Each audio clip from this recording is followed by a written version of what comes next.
गांव के बीचों बीच भोला अपनी चना मुर्रा का ठेला खड़ी करता है। भोला तीखे और चटपटे मसालों की महक बारिश की ठंडी हवाओं के साथ मिलकर पूरे चौराहे पर फैल जाती है।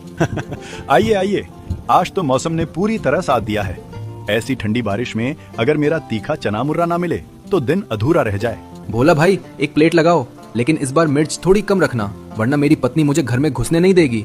कहेगी कि तू बाहर जाकर आग खाकर आया है। तभी सफेद कुर्ता पजामा और सिर पर बड़ी सी पगड़ी पहने सरपंच जी वहाँ पहुँचते हैं। अरे सरपंच साहब, आप यहाँ इतनी कीचड़ और बारिश में?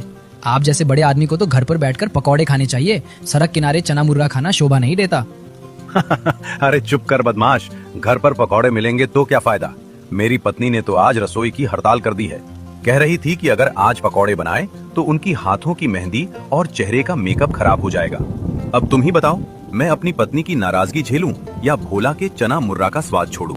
भोला, एक प्लेट लगा, लेकिन उसमें प्याज ज्यादा डालना। जी सरपंच साहब, अभी लीजिए, आपके लिए तो सबसे खास मसाला तैयार रखा है। भोला बड़ी कुशलता से पत्तों के दोने में चना मुर्रा परोसता है। सरपंच जी पहला निवाला लेते हैं और उनके चेहरे पर सुकून का भाव आ जाता है। वाह भोला, तेरा हाथ वाकई जादूगर जैसा है। इस सादे से चना मुर्रा में तूने ऐसा क्या मिलाया है कि शहर के बड़े होटलों का खाना भी फीका लगे? साहब, बस मेहनत और ईमानदारी मिलाई है। जब इंसान दिल से काम करता है तो स्वाद अपने आप आ जाता है। भीड़ धीरे धीरे कम होने लगती है।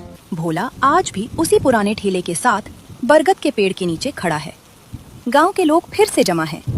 भोला, जो ग्राहकों को चना मुर्रा दे रहा था, अचानक रुक जाता है। उसकी नजर सोनू पर पड़ती है। उसकी आंखों में एक बिजली सी कौंध जाती है। सोनू, मेरा बेटा, तू वापस आ गया। माफ कीजिए, आप कौन हैं और मुझे इस तरह क्यों बुला रहे हैं? अरे बेटा, मैं हूँ तेरा बाबूजी। इतने दिनों बाद तुझे देखा तो खुद को रोक नहीं पाया। आ बेटा, गले लग जा। आपको शायद कोई गलतफहमी हुई है, मैं आपका बेटा नहीं हूँ।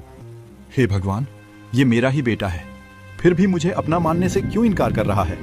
आखिर ऐसी कौन सी मजबूरी आ गई कि इसे अपने बाबूजी को ही पहचानने में शर्म आने लगी? क्या हुआ सोनू, ये सज्जन तुम्हें जानते हैं? नहीं, मुझे नहीं पता ये कौन है। शायद इन्होंने मुझे किसी और के साथ गलती से जोड़ लिया है। चलिए यहाँ से चलते हैं। अरे यार सोनू, लेकिन ये तो तुझे देखकर बहुत खुश हो गए थे।